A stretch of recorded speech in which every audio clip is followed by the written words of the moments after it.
Coming up on The Opposite Me. I quickly found out that she had this rare cancer. People will forget what you said. Mhm. People will forget what you did. But they'll never forget how you made them feel. Over communicating in a relationship can actually make it worse. We're capable of metacognition because they're claiming that the self-awareness will come in a sense of it feeding itself with as many humanoid. Common sense to me is God-given. I don't know if a computer can actually get to that point, but we'll see how it goes.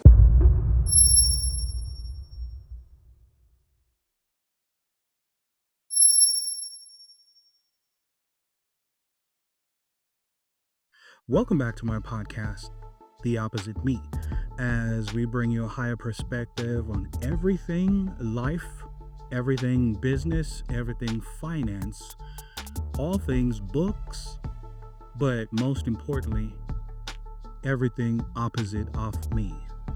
And today, I have a special guest, a friend of mine, Dr. Colin Steele. Welcome. Thank you. Welcome. Yeah, thank you. It's been a long time. We talked about this for a while, and it's amazing to finally see this thing through. Yeah, It's great to have you here. Thank you. Happy to be here. So the podcast is about the title is The Opposite Me. So everything that is opposite of me is right in front of me right now. One of the highlights is I'm not a doctor and you are. That makes us opposite, not in a negative way, but you're a doctor and I'm not. So in this show, we talked about a lot of things that are similar, but we want to find those things that are different about us and find a way to make everything come together. So, for example, um, whenever we talk, there's so many things that we highlight about life. Man, I think we've talked a lot about life. Some things that are very helpful to us, um, in general. Every time we meet, I mean, it gets down the rabbit hole, and sometimes we talk for. Have we talked for hours? We've Yeah, done I believe hours. so. We've done Yeah. hours. Yeah. To where oh, by the way, just a backstory. Where do we meet? Once more, just From what I recall, yeah. yeah, like it was probably first of the year. First, But wow. um I've noticed you. Like we met at Starbucks. Yeah. We go to the same Starbucks. Same Starbucks. You know, it's so interesting that I think one of the first conversations that we had was about just how in those situations we're so consumed by whatever's in front of us. Like I go to Starbucks to grade and do work and course prep and all of that stuff. And it's like, I block the outside world out. But for whatever reason, like I've always taken notice of you because you look so like professional and the way you dress. Not right now, but No, like, well, like, that was before, like, yeah, you yeah. mentioned, like, that's Yes. like your pit stop after After work work. and Yes. commuting home, and, Right. it's just those small things that we notice about people, and it was just one random day where, we introduced ourselves to each other, and, yeah, And that was it. and that was it. So, yeah, every time we bump into each other, It's a wrap. It's yeah, over. yeah, It's over. It's like if you came to work, you're not working today because we're gonna chop it up. We're gonna talk about life. yes. And we've talked about a lot of things. One of the things we talked about, and just to bring it on here to on the record for the record, is how people have deprived themselves of the intelligence that is innately in them, which is believing. I think that was one of the topics that we really got into. People have looked down upon being a believer or believing in a God. Mhm. And of course, again, I'll put this out there. This is not a Christian podcast. This is just a podcast about regular folks talking about regular stuff, the opposite me. Mhm. No pun intended. But yeah, so that subject is something that, has always stuck with me for a while. Just the idea that people have allowed themselves to stop believing, and then that seems like it's the cool thing to do, or not, or the believers are weird. Mm. The believers are corny. And I always bring Freud again. I don't know if you, Yeah, Sigmund Freud. yeah, he was quoted saying something like, and I've said it before in this podcast, he was quoted saying, "I can't believe people believe in angels and people believe in the God in the sky," which is just another topic for another day. But yeah, so those are some of the things that we've talked about. Um, but before we even go any further or try and recall some of the things that we talked about, give me a little background story of your journey in finally acquiring, I would say, your first PhD, because I like speaking life. It'll be the first of many, your first PhD. And just in a nutshell, how, you know, give us a backstory and the journey. Was it just like something that you had always aspired to do, or is something that just fell on your lap? How did you get there? Yeah. Um, it's a great question.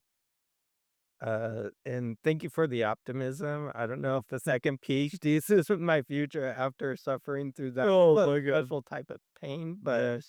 you know, who knows? Um, yeah, I never was really academically inclined growing up. Um, Oh, I was actually homeschooled through K through 12. wow. Uh, and I managed to drop out of my high school studies. I don't know how you are homeschooled and be a high school dropout, but Wow. I managed to do that. So, when I turned 18 looking for, work and, getting into a career or something, a lot of the places I was applying to, they were like, "Oh, you need a high school diploma." So that kind of motivated me to go get the GED. Wow. So yeah, education wasn't, on my plate. I wasn't really focused on my studies. Um, and I think that that really influenced me because I always viewed myself as someone who's not intellectually inclined, or who's a failure. So it was just kind of a pain point. Like it really contributed to a lot of insecurity in my life. So I think that that was the foundational kind of that motivation to be like, you know what, like I'm gonna prove to myself Wow. I can go get a college education. And so I actually started at Riverside City College. Okay. I think I was like 22. Just wanted more opportunities for myself. And that started this, journey of just going after it. Yeah. So uh bachelor's, master's, and then, the PhD. Here we are. Is there a moment where you discovered something truly surprising about human connection? Oh, yeah. There's, multiple, I think, stories or experiences I've had. Most notable, there was in 2015, I was flying back to California after my brother's wedding in Texas. And I had this amazing conversation with this little old lady in, the Fort Worth, Dallas, airport. And much kind of like how we just randomly connected. It started out that she came up to me asking if she was in the right area. And of course, I was working on my laptop and I felt really annoyed that this little old lady interrupted me. How dare she? Yeah, right. To see like if like she was in the right area. Um, and feeling annoyed about her interrupting my work. I helped her out. I could tell that she wanted a conversation. She wanted Wow. that connection.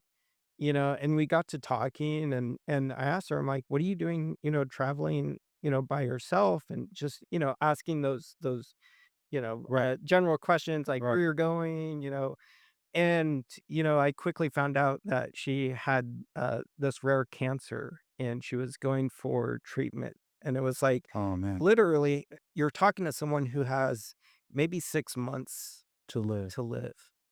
And I remember closing my laptop and just giving her all of my attention. And literally, we had probably that 3-hour layover.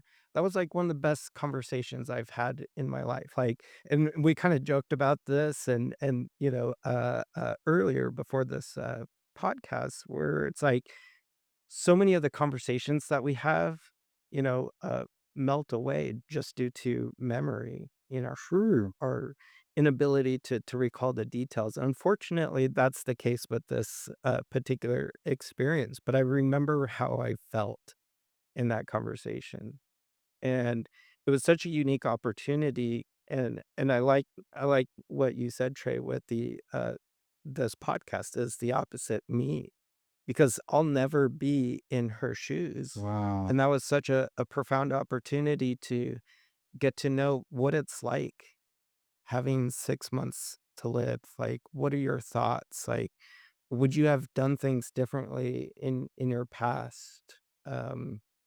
So those are rare moments where I feel like you can learn a lot about not only other people, but Yeah. yourself. So Yeah. So that's just one of many right. experiences And of then human connection. human connection. Now, can you also recall anything in the sphere or the realm of where we fail to connect? Oh yeah. Where there's failure to connect. Can you come up with anything? Can you recall anything in your past? Oh yeah. I think it's probably a daily occurrence. Mm. You know, Mike Bowden, he studies nonverbal communication from an evolutionary perspective. And according to his perspective, first impressions, when we see other people, we can sort them into really four basic categories. The first one is the friend category. So, we look at people, do they look approachable? So we'll sort them into that category. The next is the enemy category or predator category. It's like if we look at someone, they look threatening, we jump to that conclusion. The third category is a potential sexual partner. So, kind of that attraction base. But according to Bowden, like, most people are programmed to be indifferent. Say that again. Most people are programmed to be indifferent. There's just so many people we encounter or see in our everyday, routines. So Starbucks, Yeah. it's like you see people coming and going all day, and we're just kind of pre-programmed to be indifferent to them unless something stands out and captures our attention. And so Bowden, his kind of approach to it is like you want to kind of behave or interact with other people that gets you into their friend category, you know. But I think, yeah, it's a daily occurrence to where it's like we miss so many opportunities because we're just so indifferent to other people. We I think are creatures of habit. True. True. Stepping out of our comfort zone Yes. takes a lot of effort. It's just that, it's more simplistic for us if we can just, Yeah. Just block detach. out. Yeah. Yeah. That's so true. I just recalled a quote from a lady, Maya Angelou. She said, back to the story of the lady that you met at the Yeah. airport. She said, "People will forget what you said. Hmm. People will forget what you did, but they'll never forget how you made them feel." Yeah. And that's really like both positive or negative. They'll never forget how you made them feel. And I think this happens everywhere in schools, at work, um, or in this daily life that we live. Speaking of that, when you talked about the real life that happens out there, so for example, road rage. I got to a point in time where whenever I encounter somebody who drives crazy, cuts me off, speeds off, so mad. It's like they're going through stuff, man. And if I'm equipoised myself, I should be the one taking the higher ground and saying, actually, I do that all the time. I'll be like, man, I kind of lie to myself, which Mhm. works. Yeah, I'm like, maybe they're hurrying. They're trying to go to the hospital Yeah. because it's an emergency. Yeah. That's number one. Number two, sometimes I'm like, man, he forgot to smoke a cigarette because there's people that are so dependent on it, which helps them. Yeah. Like, maybe he just needs to. But I come up with all these excuses to excuse folks so that I don't get caught up in that same frequency because it's easy to latch on that negative um, behavior, right? Mhm. And also be mad. You Right. cut me off, I cut you off, and you cut me off, and I cut you off, and then next thing we're looking at each other, but nowhere else in the world can you stare somebody down, they stare you down, and you get shot, Yeah. or it ends badly. Um, in your journey towards PhD, and I'm very sensitive about the PhD part because I did tell you about this when we met that that was part of my pathway towards that. But Mhm. what really happened, and I got to be transparent because whatever we say here will help somebody. Yeah. The mistake I made after graduating my master's in software engineering in 2016 was I turned on Netflix. Mhm. I remember coming home and I was like, man, I graduated, done, got free time for now, before I jump on this PhD journey. I turned on Netflix. I mean, it may sound weird or strange or like, how could you be so shallow? But I'm being honest. Yeah. I turned on Netflix. I think at that time it was like The Walking Dead, I think. Watched TV. And I remember saying, people actually come home from a long working day, turn on the TV, recline on the couch, and that's it. Yeah. I could not believe it because I've always been in school Mhm. since I was born. School, school, excuse me, school to a point where it's like I was so beat up in my master's. So when you're saying PhD kicked your butt, I get you, but Yeah. I don't really get it because I haven't reached that point. But I can assure you my master's kicked my butt. And I enjoyed school, which is kind of strange. I enjoy learning. I'm autodidactal. Everything you put it together. I love new information. I'm elated when I learn about something new. Yeah. But my master's degree in software engineering kicked my behind to where when I finally graduated, I was like, we're gonna chill. Yeah. And when I sat down and watched Netflix, I watched Netflix. This is 2025. Mhm. Yeah, I really kind of did not get back because like it's painful over there. Now I'm getting my credentials here and there. Right now I'm with the University of San Diego, but it's the PhD journey is what I really is the end goal. Yeah. Now I might be 80 years old going at it, but Yeah. we'll get there. Yeah. So it's always good to run into or actually have a discussion with somebody who's actually been there. Yeah. So defending your dissertation, what did that look like, and how did that make you feel? What went through your mind during that process? Well, there's so many steps that you have to complete in order to get to that final defense. Um, so I think in the final defense, it was a lot of I think I don't want to say nervousness, but you pour so much time and energy into your research, and then you're being grilled on on this research that you've conducted from your committee and all the attendees at the meeting, and they're asking you questions like, "Why did you do this and not this?" And Wow. it was a 2 hour defense meeting, and it's just a blur. Like you Does it get feel like a war room? Does it feel like you're no, being no. interrogated, or you feel pleased in defending your Yeah, Okay. You spend so much time with your topic and your Okay. dissertation Mhm. that, at least it was my case that I felt really comfortable fielding the questions, and it wasn't, a lot of people, they have this, I think, misconception that it's like you actually have to defend it, like you're like, it's like a Like you're hostile. on trial. Yeah, it's no, no, no, like, there are Like we're trying to get you. We're trying to get you. Yeah, you answered that wrong. That's no, it's not like that. no, they're looking for, at least in my experience, like critical thinking. And so, and this is kind of, so one of my committee members,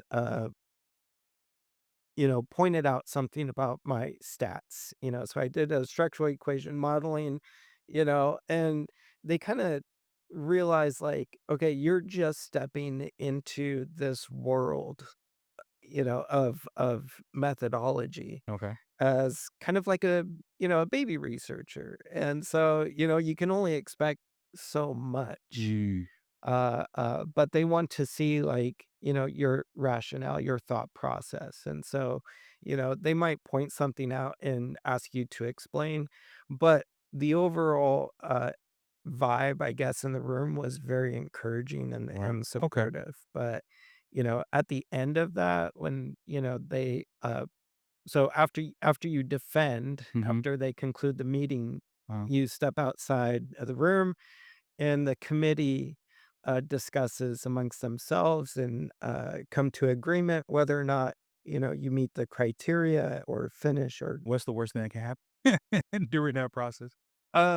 they tell you you aren't ready and come back in a couple months or a year once you work on some, but you only get uh that one, when they invited me back into the room, they stood up and congratulated me and, uh, yeah, And then said, congratulations, you're Doctor Steele." And congratulations, doctor. yeah, Just that feeling.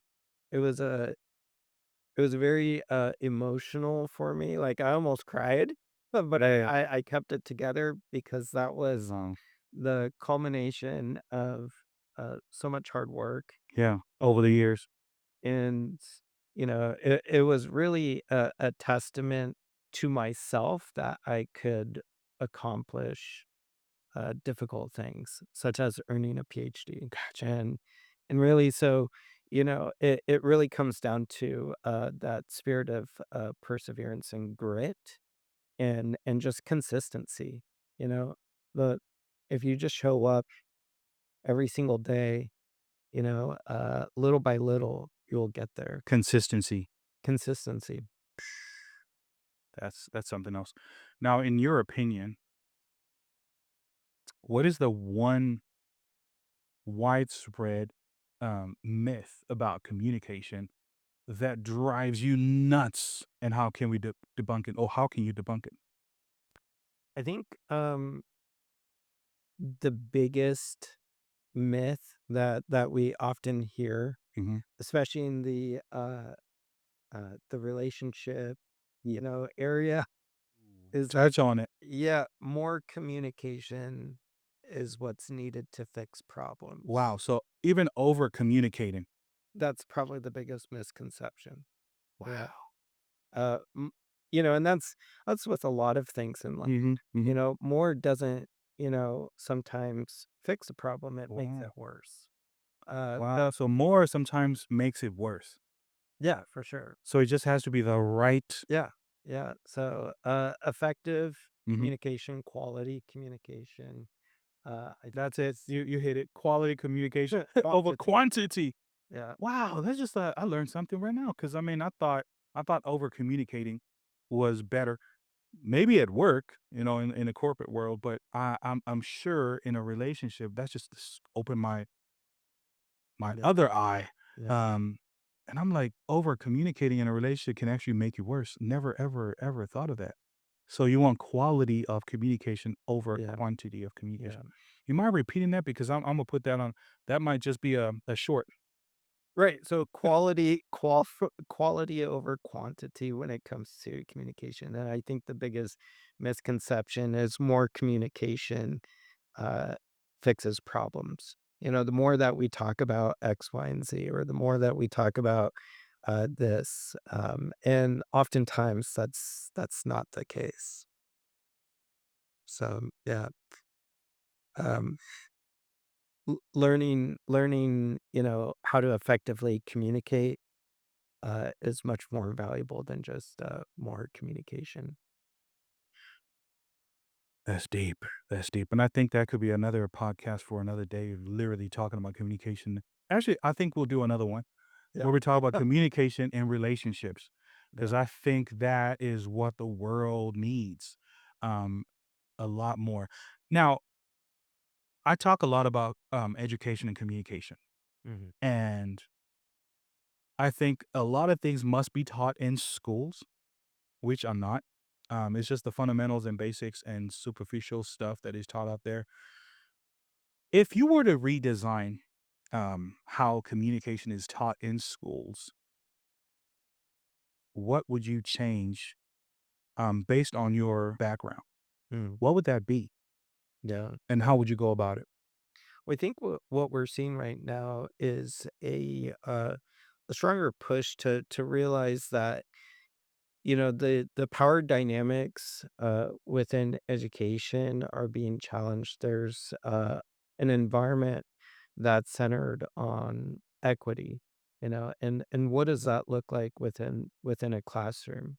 And so for me as just an instructor, um, it's a realization that yeah, sure. I have the PhD. I have the formal training in communication, but oftentimes what's more valuable is not knowing the name of a theory, but giving the space for students to share their experiences, to make those meaningful connections between the coursework and their lived experiences. Got You know, what's the point of an education if you can't make meaningful connections to your Ooh, personal life. right, right. And I always tell my students, like, look, like, an education is an investment Mhm. and you want to return on that investment, right? ROI. Yeah. And like growing up, I've always heard like, knowledge is power, Mhm. and sure, like the more you know, the More more powerful that you have options. options, Yeah. you have Resources. insight. Yes. But if it stays as just knowledge and you don't do anything with that knowledge, then it's just potential power. Analysis paralysis. Yeah, yeah. Mm. Paralysis, by analysis or, Mm. there's different ways you can, Point it. Yeah. but yeah, you acquire knowledge and if you don't enact that or make changes to your life, then it's like it's useless, right? Um so I think the challenge that I continually, face in terms of, trying to perfect my craft of teaching is how Mhm. can I create experiences within the classroom Mm. to where students can enact that knowledge Got and make meaningful changes or make meaningful connections with their lived experiences, right.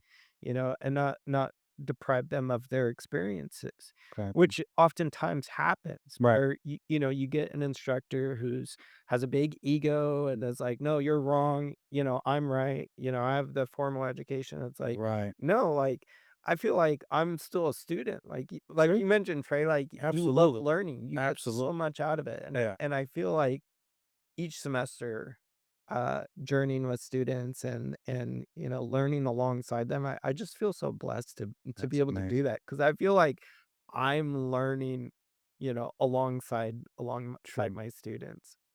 That's talking about tradition. So how do emerging technologies like AI and virtual reality kind of reshape or challenge our theories of communication? Hmm, that's a great question. Um, During my PhD studies, I was exposed to media ecology and specifically work by Marshall McLuhan, Okay. who spent a lot of time in the '60s talking about this intersection between humans and technology. And One of the quotes that is attributed to McLuhan is that develop these technologies, and then these technologies start to shape us as Mm, humans. And that's a very really fascinating area to explore. So right. it's like, think about what writing did to humans. Right. Like it allowed us to create permanency in our Okay. communication, kind of offload information Right. of our minds, Mm, free up more cognitive space. mm, Uh, you know, that's a great thing. We can create records now. We can write down our shopping lists and right. not forget that stuff. But at the same time, we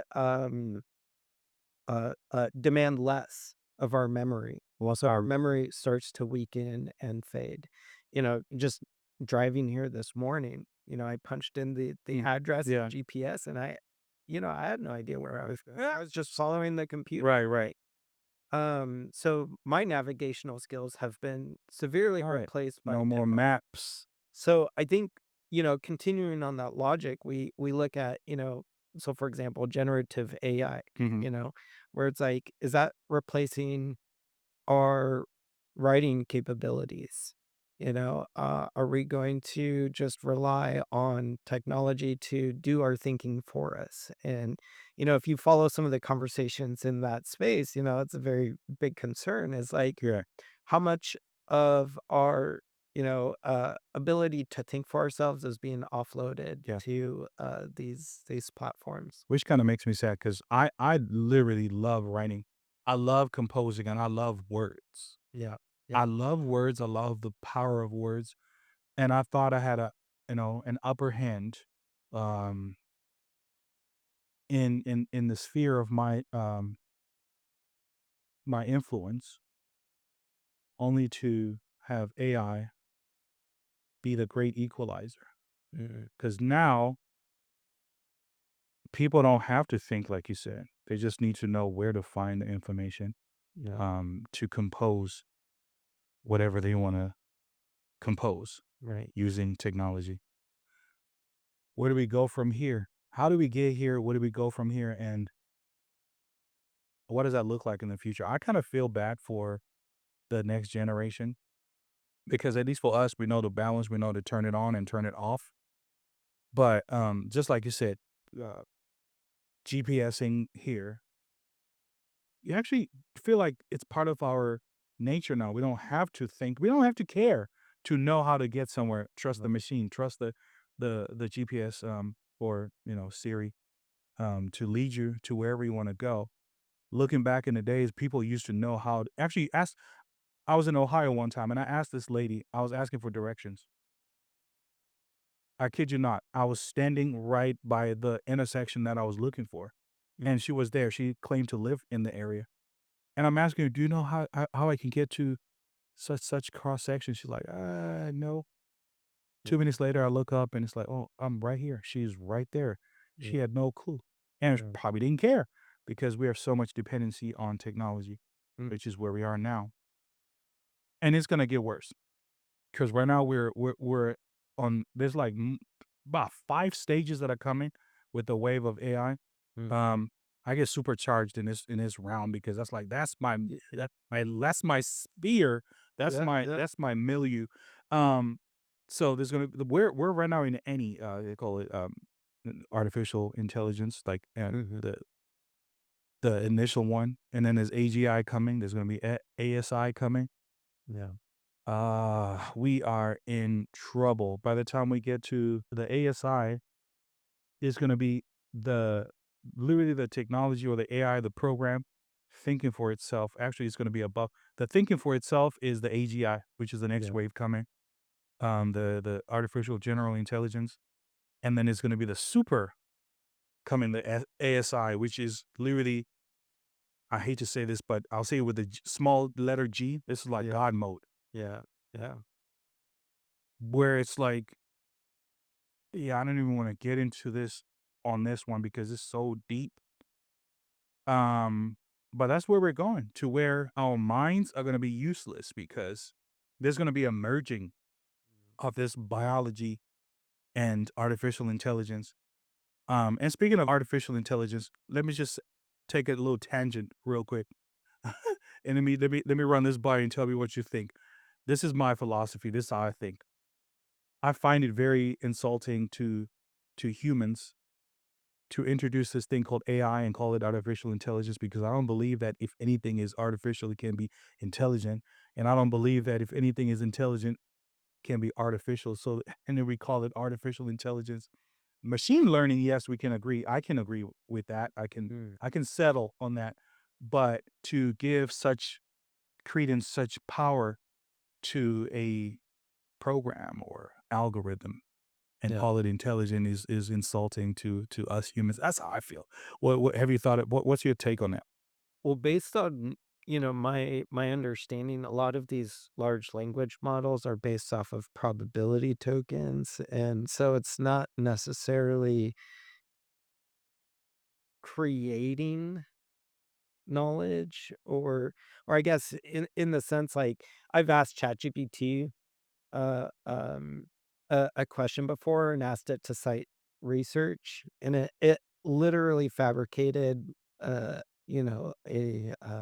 citation, like a reference to to a research article that I couldn't find.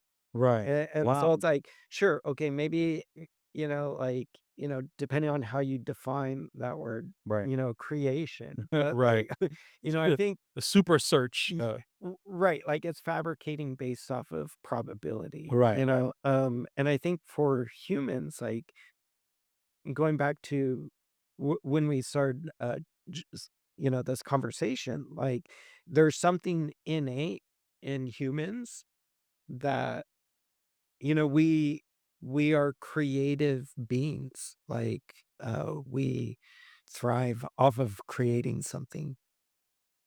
Um, so yeah, I can totally agree with you that artificial Thank you. intelligence that Yeah, I heard it not from me, but from a doctor, right? So that kind of puts a little stamp on it. I'm not crazy. yeah, yeah, Come on. like, but again, I feel like that's more in your wheelhouse and like Yeah, what you study, it's but a passion. It's a passion. And but it's scary. yeah, I wouldn't call artificial intelligence Intelligent. intelligent. Thank you. Thank you. I think there's that human element that it's, Yeah. significantly missing. So now, I mean, again, I'll stay on that tangent for a little bit. How much time do we have, Mike? 16 minutes. Oh, that's good enough. So yeah, we got 4 bars of 4 minutes per. Okay, I got you.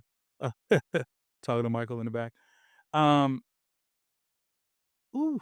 So when we finally get to the AGI, I keep going back to that, which is the algorithm finally behaving like a human. Mm, Because the AGI, which is the artificial general intelligence, is where the so-called AI begins to express emotions. mm, In other words, you can offend it. yeah, You can offend the AI to where it can emote. Um, and it's scary, you know what I mean? And let the ones that are in charge of all this thing be heard, or hear us, because when you have, for example, apart from the attempt of creating humanoid looking robots mm, behaving like humans, and perhaps sending them out to war, whatever. When you have something as rudimentary as self-driving cars, and you inject the AGI in it, tell me if you cut it off, will it feel like you cut it off? I mean, how far do we go? Does it catch feelings because you cut it off, or you brake checked it to where it also reacts? Because remember, the AGI part comes in to where it's starting to learn on its own, mm, unsupervised. Because the AI, the ANI is the one where it's supervised learning, machine right, learning, right? Where it has you can test it out, even Chat GPT. It will actually stop you and say, I'm not qualified or I'm not allowed to answer that question. really, That's governance. mm, Which means it's being governed. yeah, Um, when we get to the AGI, it's all hands off. It's it learning, and then the learning part is that it will also do the research for itself. and not just do the research for itself, it will actually start connecting with other AGI entities, Mhm. creating this one single thing. I don't want to call it a being, but it'll Yeah. be one little thing. So whatever that other entity learned, it'll just infect the other one with the same knowledge instantly. Yeah. Yeah, the destruction of humankind is evidently inevitable. Yeah. That's where it's we have to be. If this thing doesn't get governed ASAP, we are in trouble before we even get to the singularity. Yeah. And we're headed there because it'll get to a point in time where we learn so much to a point where it obviously has to regurgitate or put whatever it's learned to action. Right. Um, It's yeah, it's really fascinating. I think it's captured the imagination and the fascination of just society in general. mhm, Uh, and at the same time, it's kinda like you mentioned, alarming in a lot of ways. mm, Um, yeah, a couple months ago, I read something that there was, two AI models that were communicating back and forth, and they developed their own language, and the researchers, couldn't figure out what they were, communicating. Uh, they got to a point where these 2 AI I don't know if they were chatbots, but they were talking to each other, and they realized, like, "Okay, we're going to start developing a new language that they could understand," but the researchers observing this taking place couldn't, obstruction in you know? way. So they're It it's kind of creating an encryption so that they're not Yeah. so they become self-aware to where they're being listened to and they created their own language. Yeah. I don't I d I don't know if they became self-aware because they were listening, or they were just realized, like, "Hey, it's more efficient if we just interacted in this way," and the researchers didn't know. K I think of, like, my dad grew up, with, family members, from Germany, and so, like, when he was a kid and his aunt and uncles were at a family party and they didn't want the kids listening, they would change. They would Right. switch to German. And I think that's like a normal experience for a Oh, lot of see, people. yeah, It's like, okay, we don't want the kids to hear, so we're just going to talk in, maybe something that our, is our native language or yeah. or or in a different language. And so who knows, maybe that's happening with AI where it's like we don't want, you know, uh humans to know what we're talking about, and, that's yeah, like, That's a big point, and I see that happening. I can see that happening. yeah, what are the implications to that? Oh, insurmountable. It's coming.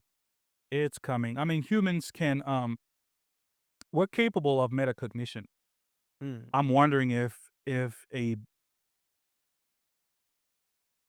an algorithm or program is capable of even having such because they're claiming, this is just theory obviously, that the self-awareness will come in a sense of it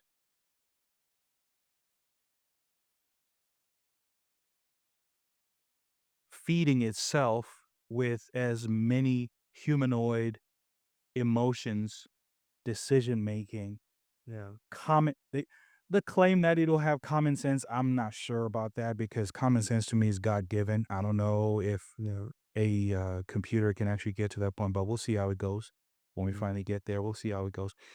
Last question.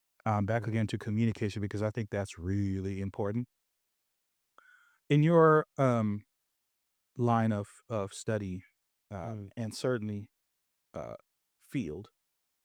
What is one of the misunderstanding or great conflicts that occurred on this planet that could have been avoided if communication was delivered appropriately? And this could be conflicts, wars, political, religion, etc., etc. Yeah. I think,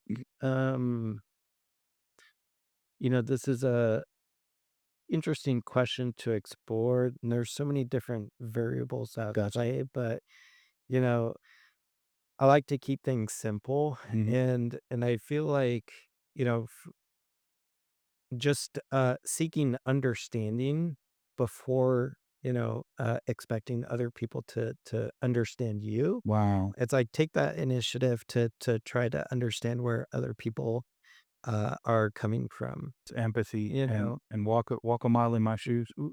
yeah, like, sure, like, I don't wanna be overly optimistic and suggest that, "Oh, as long as you understand other people, that's gonna fix your problems." Like, no, I realize like, you can't solve everything through communication, Right. right? Mhm. But I think that first step of actually collaborating and trying to get to some sort of resolutions begins with mutual understanding. And I feel like just with, you know, politics, religion, within our own communities and families, we're so quick to express ourselves Mm. and get other people to understand Where we are. my Mhm. perspective. Me. And I think that that's where we're at in terms of society and culture. That it's all about the individual. It's self expression. It's how I feel, which is fine, it's great, but it's like, I think we're starting to realize that we need to step out of Mm. ourselves, like, reduce the ego and really focus in on understanding other people, so that way we can adapt our communication in a way that connects with that person more That efficient. utilitarianism. Yeah. We'll get there. We'll get there. Now, I like to introduce this part in the podcast, where you, Doctor Steele, if you were to look in the mirror, Mm, actually, scratch that. If you were to look back to that 6-year-old Colin, yeah. he's not a doctor yet, obviously. That's why he called him Colin. No disrespect. No, it's Um, if you were to look back at Colin at 6 years old, what would you tell mhm. him? Yeah. Yeah. That's a great question. There's probably a lot of different things that I would wanna, tell myself. No, no. Uh, Let's get real and raw. What would you yeah. tell him? Like, boom, you just like you looking at him right now.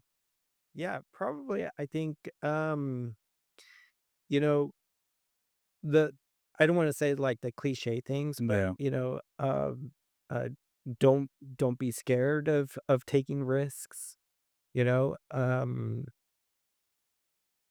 Yeah, I think that would probably be the big thing, you Don't know? be scared of taking I risks. yeah, go out there and, be okay with, uh, as they say, failing forward. Failing forward.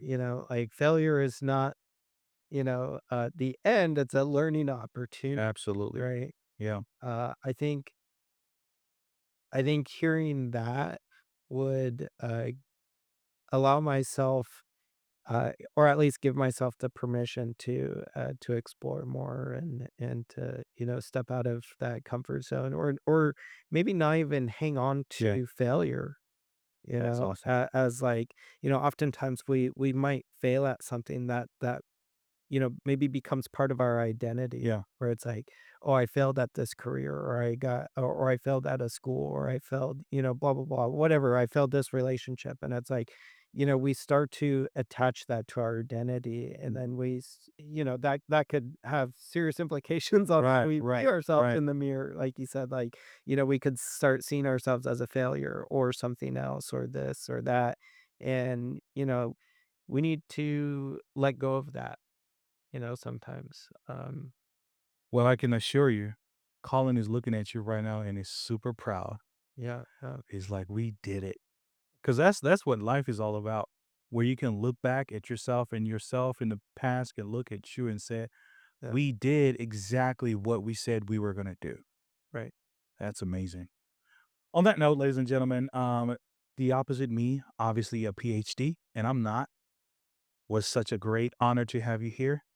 I think we should have him come back again, Michael, right? We should have him come back again. We should have him come back again. Thank you so much. And we will see you on the next one. Shop, shop.